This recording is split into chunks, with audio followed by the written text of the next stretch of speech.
So basically, the framework for something we relegate to coincidence and happenstance. Oh man, I was thinking about such and such, and they called me, or whatever the case may be. The connectiveness that we experience between other human beings, things that we speak of in the sense of some sort of happenstance, or whatever the case may be. They're actually developing, not actually developing, but they've already developed technologies based off of that. You see what I'm saying? Okay, so basically, the framework for something that we relegate to coincidence and happenstance is being used as the basis for wireless communication and potentially surveillance technology. So, if you go into some of Sabrina Wallace's stuff, she talks about this as surveillance technology. She talks about this as, they can see through the body and stuff like that. You see what I'm saying? Um, you have to listen to her explain it. She can speak for herself, but at the end of the day, um, you can go on the internet. Like I'm just looking up. These are just random articles on the internet and everything like that. You see what I'm saying? Let me see here. Yeah, these are just random articles on the internet we're going through.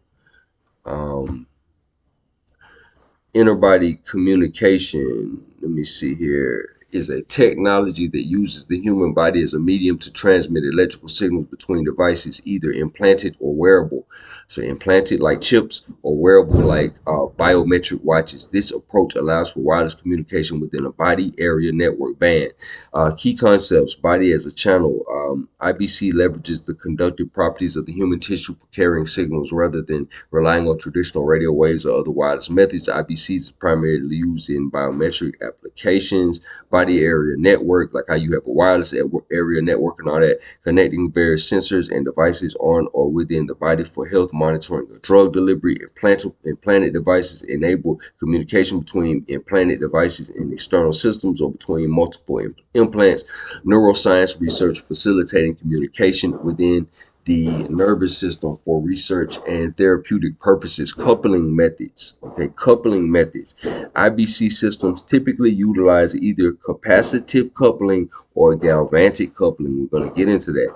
Capacitive coupling signals are transmitted through the body, with the return path completed through the environment. Galvanic coupling signals are injected into the body using electrodes, and the return path is also through the body. Okay, let me see here. Let's see. Advantages: low power consumption, reduced interference. Signals are contained within the body, minimizing interference with external devices and improving security. Minimization: IBCs allow for developing of smaller and more minimally invasive implanted devices. Challenges: signal attenuation. The signal strength can be affected by factors like electrode placement, tissue properties, and distance between devices. Modeling and characterization. So it's going into the pros and cons of it.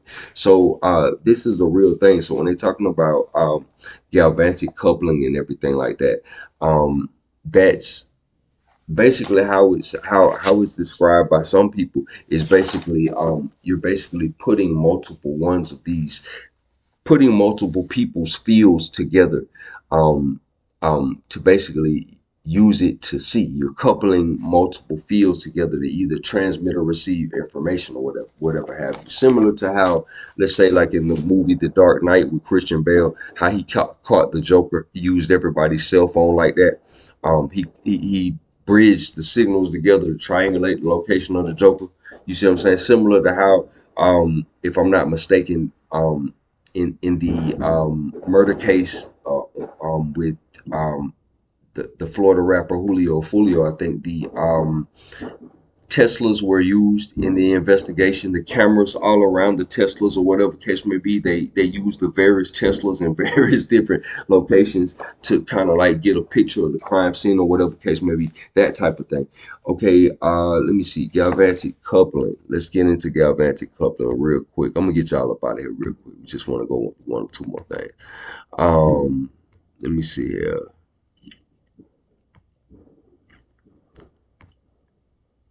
Uh, I just look it up fresh. We'll look it up fresh.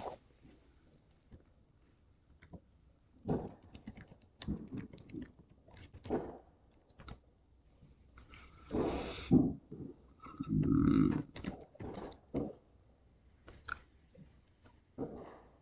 Galvanic coupling. Yeah.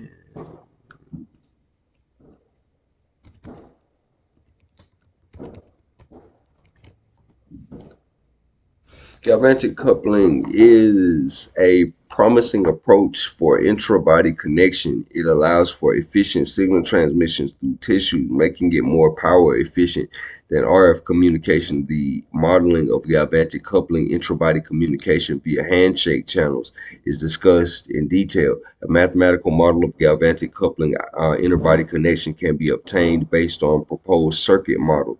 Finite element models of galvanic coupling interbody connection have also been developed for simulation purposes. So all of this stuff is existing technology. All that stuff that they told you. And shout out to my non-believers. You see what I'm saying? Y'all just make me go even harder with the strength of street knowledge. Real talk. Because for all that stuff that people will tell you that they don't believe in, these are the technical terms and the scientific terms to kind of go into that. So there is a connectivity between people when you feel somebody, when they call you and stuff like that, when you think about them and stuff like that, when somebody you love passes away or whatever the case may be, all that stuff like that that we feel that's attached to people, that's a real thing. So much a real thing that they develop technology based off of it. So let's see here.